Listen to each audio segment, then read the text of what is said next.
This is a fantasy, a fairy tale. We follow Selma Lagerlöf's encounter with the angel Milon. They discuss the problems facing humanity. The aim is to find a new way, highlighting man's own responsibility for the care of nature, for self-survival. Selma Lagerlöf, 1858 to 1940, was a Swedish author and teacher. She was the first female writer to win the Nobel Prize in Literature. The content in the following short novel is partly based on facts about her life, thoughts and feelings, as she herself expressed them in letters to friends and relatives. A special thank you to Mandra Ann Evert, Barbara Menuzzo and Håkan Windahl for all your support. Tommy Rosenberg, Skoghall, September 2017.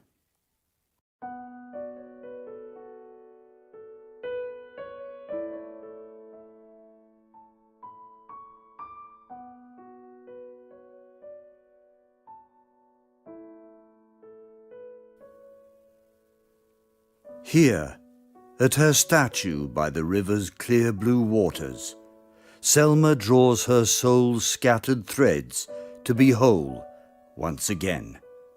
There, she has her vantage point and new home. No one knows she's there.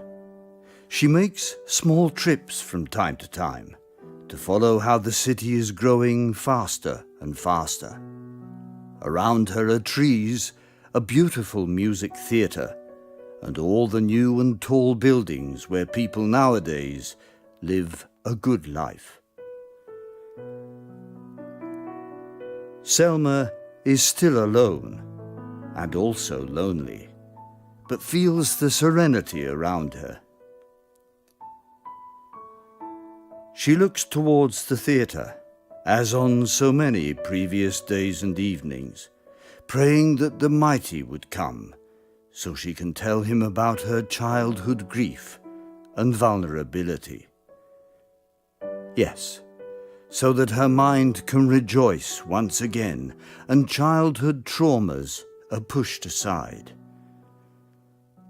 Oh, if only my cold blood could be warmed in the meeting with another being.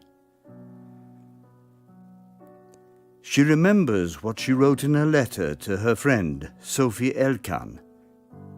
If we'll meet once more, you must ask me to tell you my true story. It's a story of humiliations that need a great deal of sunshine to come out, and to get rid of that weight that lies upon me.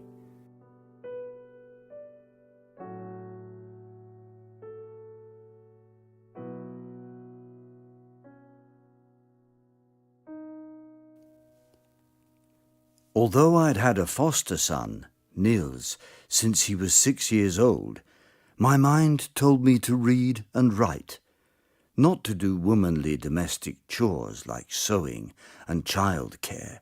No, not at all. My orientation to women was not inborn. I created it myself after I was murdered so brutally in my previous life. I died of a knife in my back, with a pain so strong that I screamed and screamed. But no one, except my killer, heard my desperate cries of agony. I changed orientation to protect myself, to not have to get close to unreliable men again. Never again would I turn a blind eye. Never expose my back to another attack. I have always liked to travel, like Nils Holgersson in his knitted white cap riding on the geese.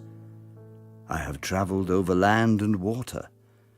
My visual memory has always been strong.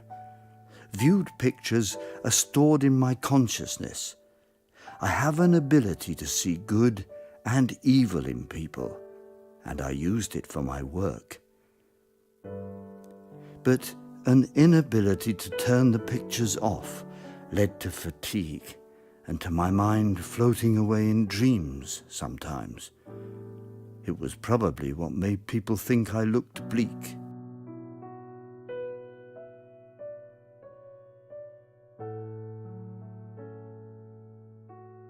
The past determines the present.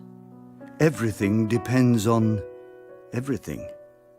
For people to open their hearts and give their love, they must understand and accept their own grief, their inner pain, and the foundation of the feeling of loneliness and insecurity. I think I failed there. I wrote about sadness when I should have written about joy, wrote about pain when I should have written about the power of love to heal human wounds. I wrote about insecurity and darkness, even though it is the spiritual light which is important. Aware of the opposites, I wanted to put my life in motion. Curiosity with the invisible, the strange, and the seemingly exorbitant was awakened early within me. There is a lot of what I've written that cannot be explained by reason. Sometimes it is as if I'm a different person when I write, and there is another person looking over my shoulder when I'm writing. I found it hard to get rid of her. To kill love is an unforgivable sin. The tension between poles, hate love or sorrow joy, gave me inspiration to write. But why am I still here on earth? She asks herself. Oh, if I could get the opportunity to live again, to express my innermost feelings, maybe I would then be free to face God's light.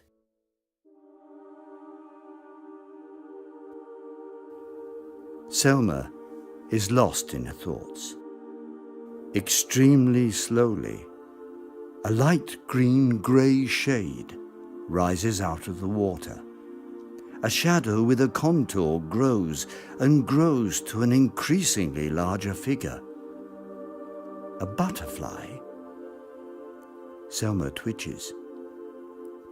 Can a butterfly become that big? She thinks, and tries to understand what it is she has in front of her. A giant butterfly? Who are you? I am Milon, your light warrior.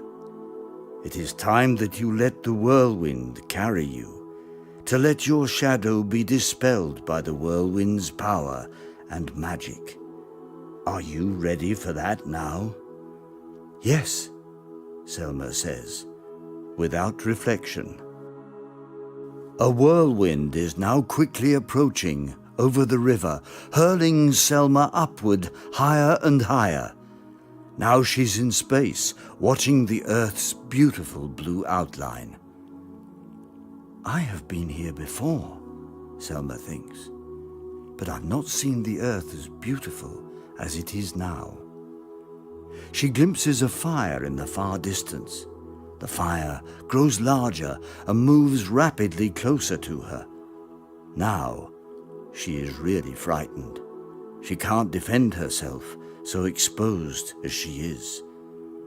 The fire continues to grow as it closes in on her.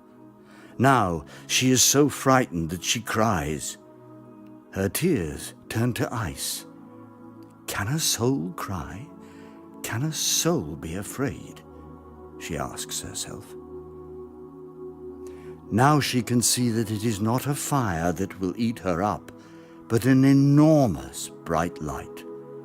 A light with multiple heads in it, all smiling when they slowly nod in every direction of the universe. She senses Milon among them. How can it be possible? I am a woman and you're a butterfly. Do we belong together? Selma asks herself. At that same moment, her vision is turned around. She is now part of that enormous light that spreads joy and love all around the universe. She follows on the ride into space that moves at an ever faster pace. Now, it abruptly stops. Everything becomes still. It is a sunny summer's day. Selma sees herself sitting in her old nanny Kaiser's knee. But it's my home when I was a child, she thinks. And around them are rays of a shimmering white light. The spirit world? A bumblebee buzzes over their heads. In this place, we can avoid the small devils and their influence, Milon says. These malicious creatures who have such negative effects on the earth and the vibration level. They want you to hurt and to make your world sluggish, and therefore you forget who you really are. But time, how can we travel back in time? Selma asks Milon. We have not travelled back in time, Milon responds. We are in the eternal now. Here we do not talk about time, but timelessness, so that everything can be done at the right time. It can be difficult to understand. The Creator's original vision of the cosmos is in your midst, though on a different level of vibration. A level which you cannot yet understand or reach, but everything is living and exists in a single consciousness, the Creator's mind. Those we call Allah, God or Brahman, are part of our collective consciousness, but it is only the Creator that includes everything that exists now and in the future. Many other universes and vibration levels exist in parallel, but this you don't yet understand. But the bumblebee then, the buzzing around our heads, Selma asks. If you want, it can be your companion. She wants to show you that anything is possible, Milon responds. Bumblebees provide energy and have the ability to communicate across time and distance. They can help to improve our concentration so that people understand what is important to them. But who are you, really? I am a warrior of Light's champions, Milon says. You call us angels. We are an important part of this universe's consciousness. Together, we form the Light's army to light up the world and people's hearts. What you think is a butterfly's attire is my 6 wings, 2 to cover the face, 2 for physical protection, and 2 wings to fly. But what am I doing here? Selma says. Selma, in your previous life, you found it easy to draw to you the forces of darkness and to write about them in books. Your books are still being read by people around the world. The content provides insights about how badly things can go when people are selfish, cynical, and greedy. They are still very important works of literature. But your real strength lies in being able to dispel darkness and to fight evil. This ability is very important, especially now when people have moved too far away from their origins. As you already know, Milon continues, many have forgotten their duty to live in harmony with each other and with Mother Earth. They have blind and darkened minds. Although many people in the world have better health and quality of life, new powerful myths are needed for your inner darkness to be dispelled, so that you fully see the light and the love around you that builds up this universe. There are vital plans for you, my dear Selma. We would like to entrust you with creating a common dream for the people of the earth, a dream of a new paradise. Paradise, says Selma. Paradise on earth? It doesn't sound at all wise.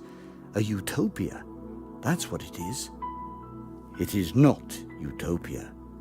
Paradise is not a place outside the earth or outside man, Milon says, nor an unattainable dream that you can only hope to see after death. Oh, no, no, no.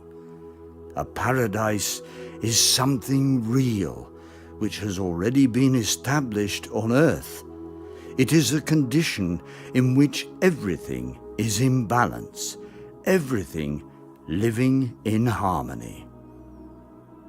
The small harmful devils that you're living with now will no longer be there. It is peace on earth. The boundary between the physical and the spiritual dimension disappears. Nature and all living beings have everything they need to live in harmony with each other. A paradise is a place of complete satisfaction.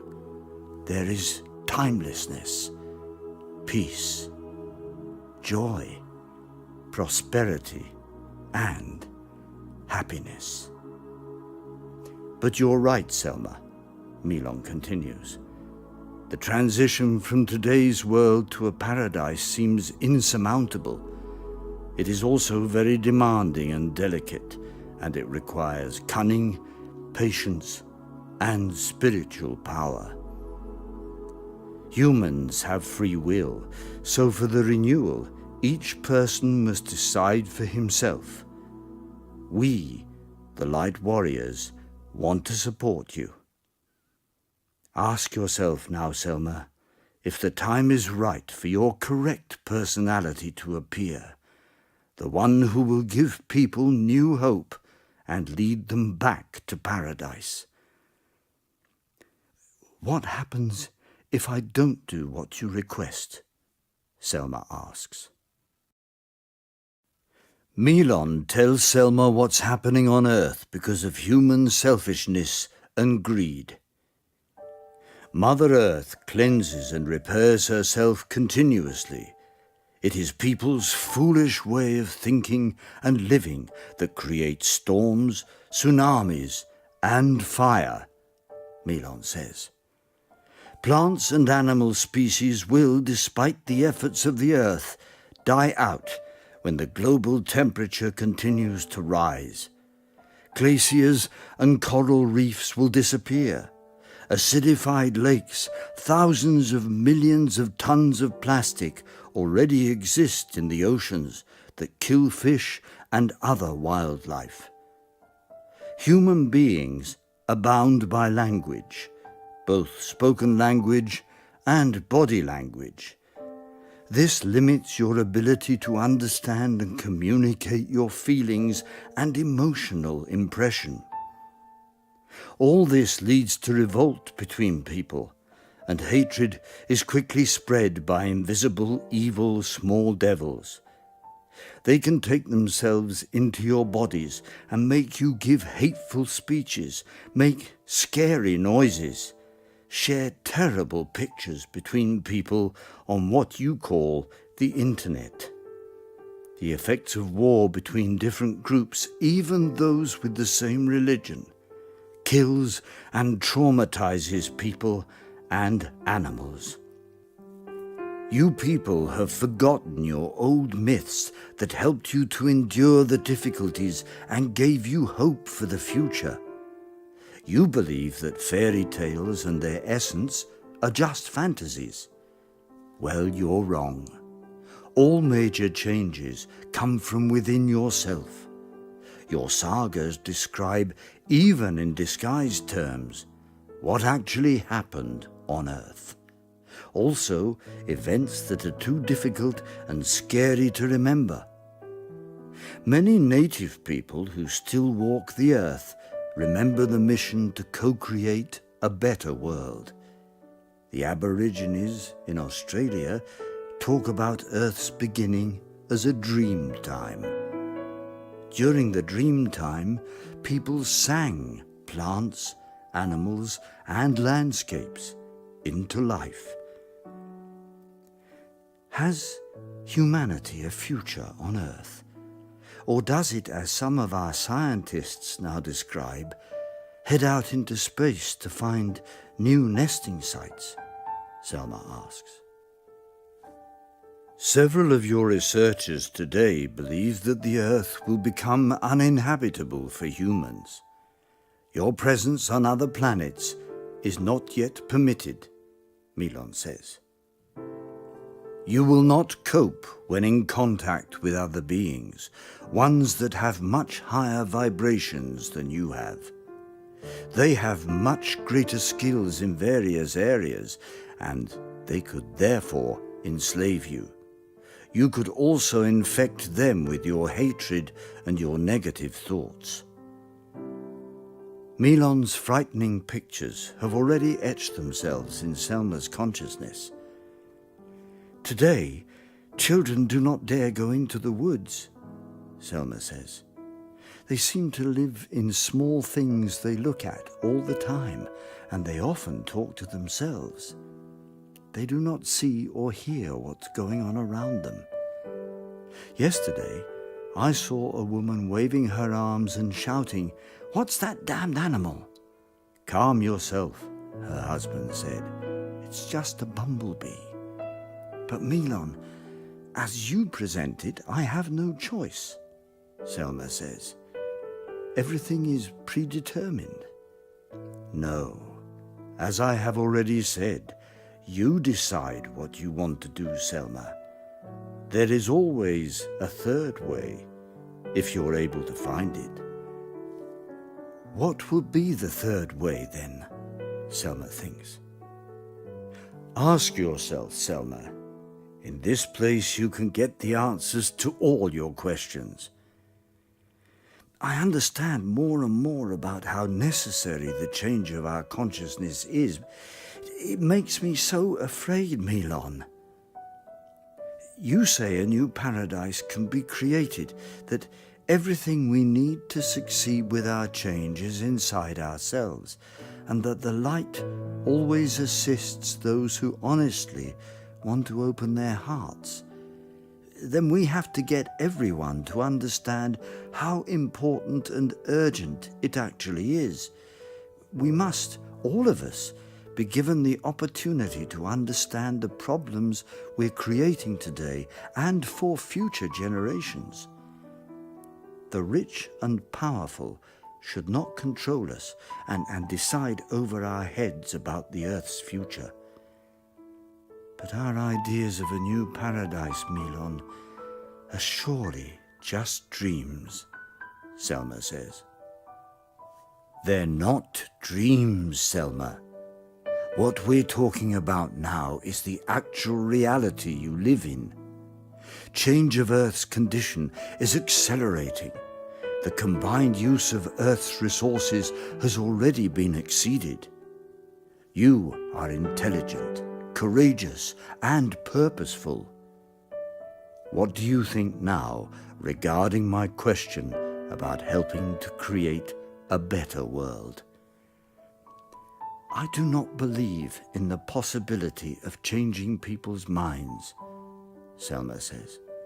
They want to own everything. They do not give, they point out what is wrong with others, but never highlight the good and importance in every human being. They are full of lies and cannot be relied upon for anything. They are a devastating force, yes, monsters. I have experienced this myself in many of my previous lives. Many people see the devastation, but they neither can nor want to do something about it. It is an important insight that can help us to move forward, Milon says. If you gained access to the proper knowledge so that you can understand the connections and the deeper causes of the problems, would you be willing to reconsider your decision? Even though I know the basics of the problem in theory, the solutions must be implemented in practice. I do not think we'll find any good solutions to the global problems, Selma says. But Selma, would you still listen to what I have to say before you make a final decision? You are the one who can really create and communicate good stories to enlighten people about their important role and duty to protect God's creation. Then we have to find a way to communicate with people, Selma says. But bumblebees you mentioned earlier, what are they supposed to do? Bumblebees are far too small to be able to help with such great problems. Do you remember the story from the Japanese fairy tale of Isunbushi? Milon asks. He was born so small that he almost didn't exist. By virtue of his smallness, he could act without being seen. Through magic, he discovered a special fluid which enabled him to eventually grow large when he wanted.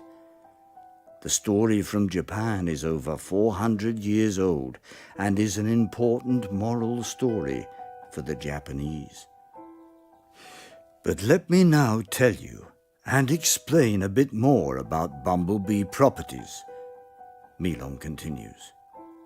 You see, bumblebees are not only pollinators. Bumblebees can also communicate over distance and be messengers. Their wings produce vibrations that help the earth to heal. The bumblebee's normal vibration level opens up people's minds to contact with the spiritual world. Bumblebees have an even higher rate if they want to release the pollen from the flowers to access their nectar. It is the higher level we will use now to release all the beneficial energies. Bumblebees are found almost all over the earth. Also, other animals have an important role in the creation process. It's really a development without end. When the little birds sing of spring, it is not only to attract, to mate, to produce chicks. Their songs help the earth to constantly become reborn.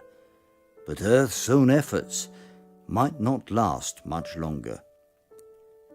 You can really create and convey stories that enlighten people about their important task in protecting and developing God's creation, Milon says. Troubles in the physical world have thus been preceded by problems on the spiritual plane, Selma says. I know that love is good and hatred is foolish. If many bumblebees were found at a site and could together vibrate heavily with their wings and bodies, perhaps their efforts could increase a mental lifting force. By my statue, I have trees that sometimes gather many bumblebees, Selma says. But there must be much more than bumblebees. What could it be?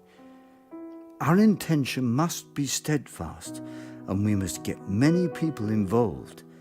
The stronger our common intention, the more powerful become our actions. To create a paradise on earth, we must all be anchored, both in the physical and the spiritual world. All decisions and actions must be based on respect for nature, No one should be forced into something they do not understand or something they don't want to do. Can you promise that it will be so, Milon? Love gives hope and belief that a better world is possible. Further development must be based on respect for nature and all that is therein, Milon says, very determinedly. To live in accordance with oneself, with one's own fate, comes before all technology or methods for your self-fulfillment. Destiny is not predetermined by any outside higher power, but rather something you collect yourself in real life. Thus, it is you and only you who determines your destiny. Only man himself has the ability to influence, control, and manage his own destiny. Selma, you have lived in the imagination world, yet always had contact with reality. You have shown what it can be to go your own way if you really want to accomplish something great and important.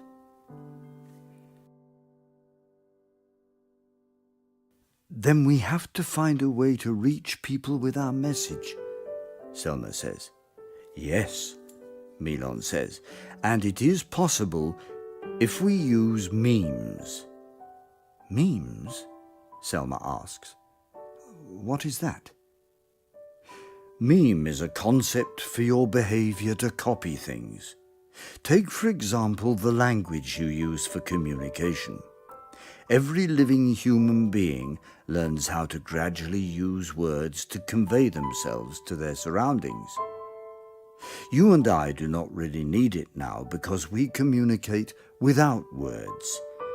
Perhaps we can create a meme that makes people remember their origins, gives them the power to open their minds.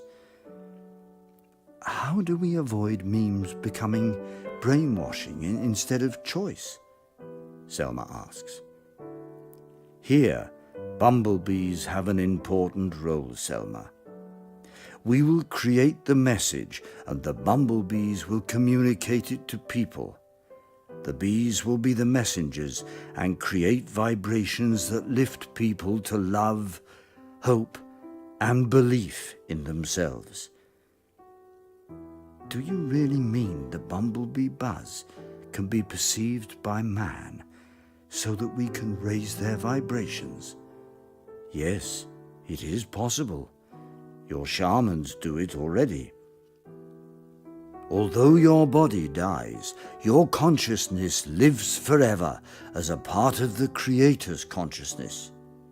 Your philosopher, Swedenborg, who lived in your country several hundred years ago, understood that the world is constantly being redefined through small, trembling strings of information between spirit and matter. Some of you know it already and have long used that knowledge. Through it, we can continue our work, Milon says. Most people want to understand their role in the world, but are stuck in the iron grip of matter and information flow. So you see, Selma, we are not our thoughts, we are the awareness. Therefore, we have to make people become aware of themselves and their responsibility for nature. Correct meme or a saga could make you remember your past and thus be able to create a cultural evolution that leads to different behavior. Even the so important water in and around you would vibrate with joy. Together, let us try to create the vibrations that are needed. Maybe. Let's try, Selma says, but we'll interrupt our work as soon as it feels wrong or has negative consequences. It is decided, Milon says. Where do we start? It is also decided, Selma says, at the place we first met. Long ago, Nostradamus said, "The light in the world shall come from the north."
A little girl holds her mother's hand as they cross the bridge over the river towards the music theatre and Selma's statue.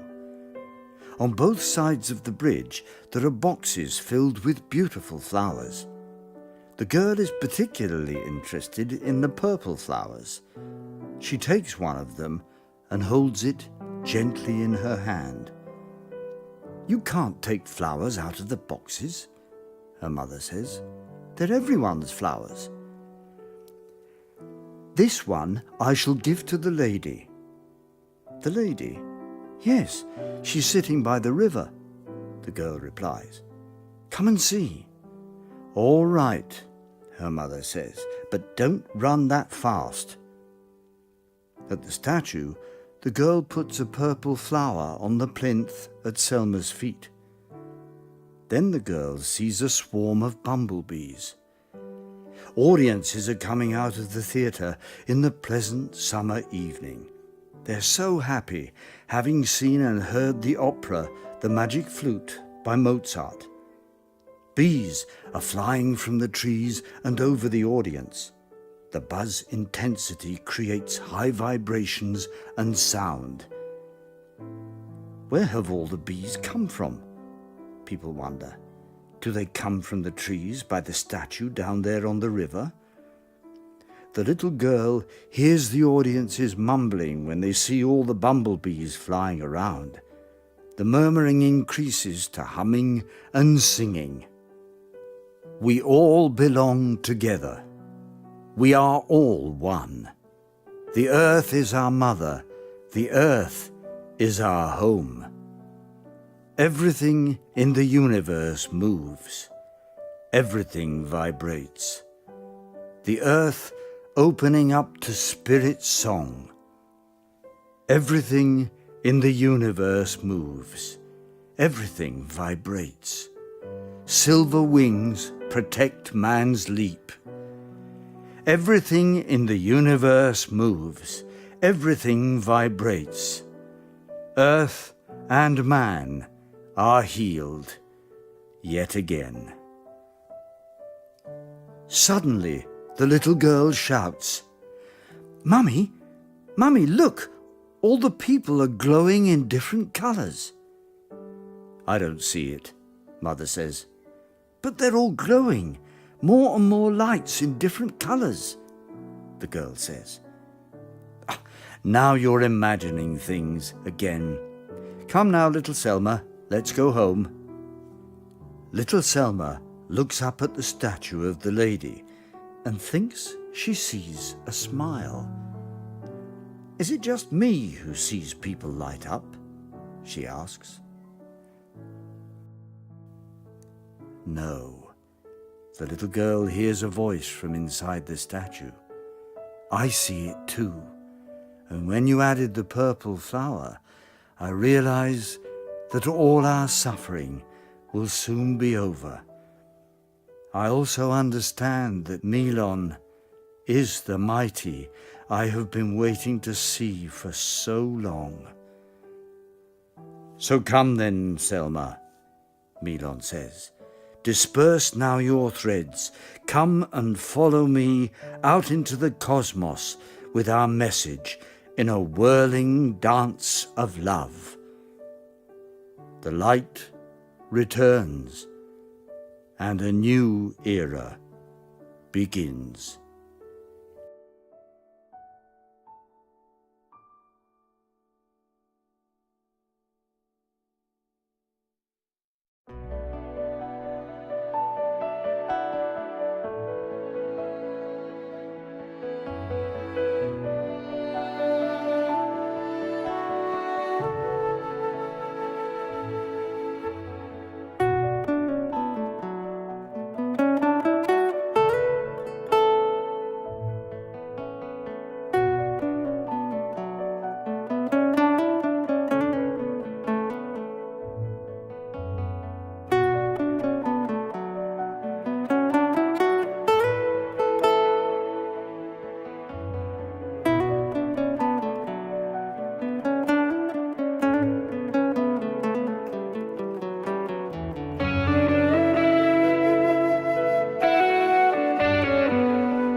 oh, we all